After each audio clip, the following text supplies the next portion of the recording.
Hello everyone, hello viewers of the Amber Arm YouTube channel and football fans worldwide. This is Taffs Word. This is a neutral football Taffs Word. Obviously I do blogs about my beloved Newport County, but then I also like to talk about pressing matters in the world of football. Pressing matter that I want to talk about right now on transfer deadline day is the fact that in this particular window the spending of Premier League clubs has exceeded 1 billion for the first time. And I can't help but think, oh my God, what does football come to when, one league spends a billion, over a billion. I think it's 1.1 billion so far, and it probably could end up being more. I mean, it's an absolutely ridiculous amount of money to spend on football players. I mean, I remember, right, I'm going to be honest with you, right, I used to defend the money in football years ago. Back when 15 million bought you a world-class player, not 50 or more. Buying Paul Pogba for 89 fucking million, when back in the day Pogba would have cost you 20 million. People would have called you stupid for spending the money on so much money on one player. But, it was 20 million, 20 million gets you an average player these days. It's unreal, absolutely deluded, how mental the money has got in football.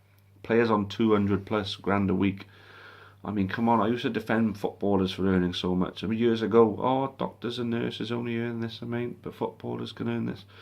And my argument was, if they make these millions for their owners, then they're the ones making that money. So they should get their reasonable cut. Right now, they're not getting a reasonable cut because football is ripping the world off in a massive way. And these players are the ones who are making that money and costing all the money as well. 80 odd, Man United re-signed Paul Pogba. Effectively, they loaned him out to Juventus for 3 years and paid them 90 million for the privilege of having him, helping them win friggin' Serie A's and stuff like that, while Man United were finishing outside the top 4 in the Premier League, and then tripling his wages to do it. I mean, what the hell?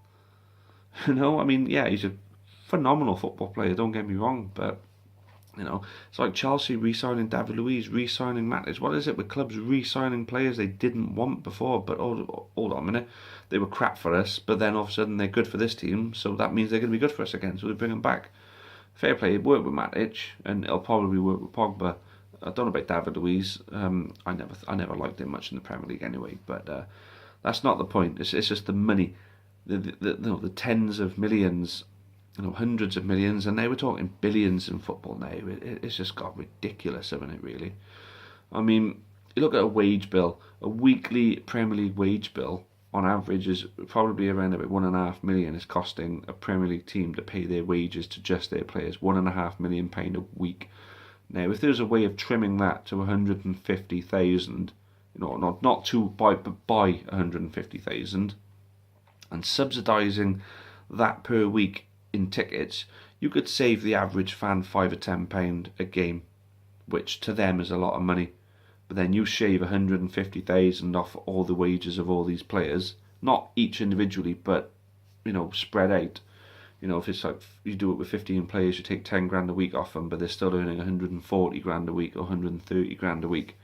But then that extra £5 or £10 to that fan means that he can go out and buy a pint of milk and a loaf of bread after he's been to the football, to go home and feed his family.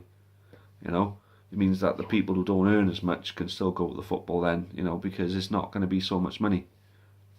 Do you get where I'm coming from? I mean, like I said, I used to be in support of football players earning money. It's like actors getting millions for acting in a movie that makes millions. They're the ones who made the millions for the people, so they're the ones who should be getting their good cut for it. Footballers, I see it in the same light. But they've got to the point where football's ripping the absolute fucking guts out of everyone. And even the small man, you look at my flat. I live in the middle of a council estate, in a flat. I don't earn a lot of money, but I go home and away to watch Newport County. But football rips the guts out of me. It rips the guts out of you, and it rips the guts out of everyone. Businesses, TV companies, everything. Football completely rips the guts out of everything. And it's the players who are taking, are soaking all that money up. And what are they going off and spending their money on? Like, I mean, the Beckhams, on a first birthday party, spent fucking tens of thousands on a first birthday party for Brooklyn Beckham. Spending it on jewelry, because on overpriced clothing.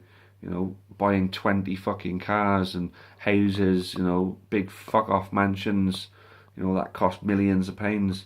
I mean, it's frivolous spending, I mean, yeah, you want to live in a nice house, but we're talking about big fuck off mansions with, 200-inch screen TVs and stuff like that, and 50 cars in the driveway. We're talking about stuff people don't fucking need, and what's people like fucking Wayne Rooney on 300 grand a week going to spend? £300,000 a week. What's he going to spend it all on? Does he really need all that money? No, he doesn't.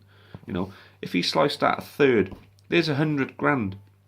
That alone could drop ticket prices in Old Trafford by about a fiver.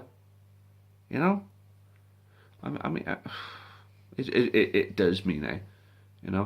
Like I say, I used to be in support of footballers earning money, but it's got to the point where it's got absolutely fucking ridiculous now. Football players moving from club to club for tens and tens of millions. I worry for the future of the game now, because where does it stop? Who's going to be the first player to earn 500 grand a week? Who's going to be the first player to go for 100 million? It could have been Pogba. When's it going to be when there's going to be transfer kitties of £1 billion in a transfer kitty? Man City are going to spend £1 billion in one transfer window themselves. You can't rule that shit out.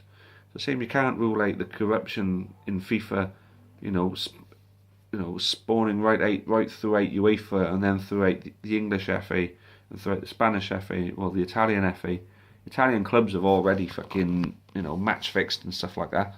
There's players in match fixing, gambling, and everything like that in football's getting ridiculous. There's markets and everything. You could even put a bet on a player going off to take a fucking shit in the middle of a game. 50 to 1 that a player's going to run off and go for a dump in the middle of a game, like Jason Punchin done there once. It's everything. The money in football has just got absolutely ridiculous now, and I do worry for the future. Like Newport County. I go back to my club, as a good benchmark for what a real football club is about. Fans going out and raising, $250,000 in a month so they can buy their club and look after their own club, and that's not even a week's wage to Wayne Rooney. It's I think that just sums it up there. We raised $250,000 to buy our club, to keep it safe. Wayne Rooney would possibly spend that in a year on fucking gold-plated toilet paper so we could wipe his fucking ass with it, I'm swearing a lot because, I love the game of football, and at the moment I think it's getting ruined. But if you disagree with me, that's fine. I mean, disagree all you want. It's just ridiculous now. But only time will tell. Only the future will see. FIFA's having a complete shake-up. Maybe new people with new ideas on how to make football a great game again. Hopefully, we're going to see some of that. But like I say, I don't think we got a great future in football. It's just going to be more and more money, and it's the small clubs like my club, Newport County, who are going to get dumped on, because the people in Newport would prefer to go and see their £100 million players sat in their armchair rather than come and watch the real thing. Well, I know it all boils down to that with me, doesn't it? I am a bit bitter about it, and I'm going to admit that. But anyway, guys, I'm just going to ramble on like shit about this all night if I don't stop now. But I do hope there's people out there that agree with me. But anyway, thanks for watching, and until the next time, cheers.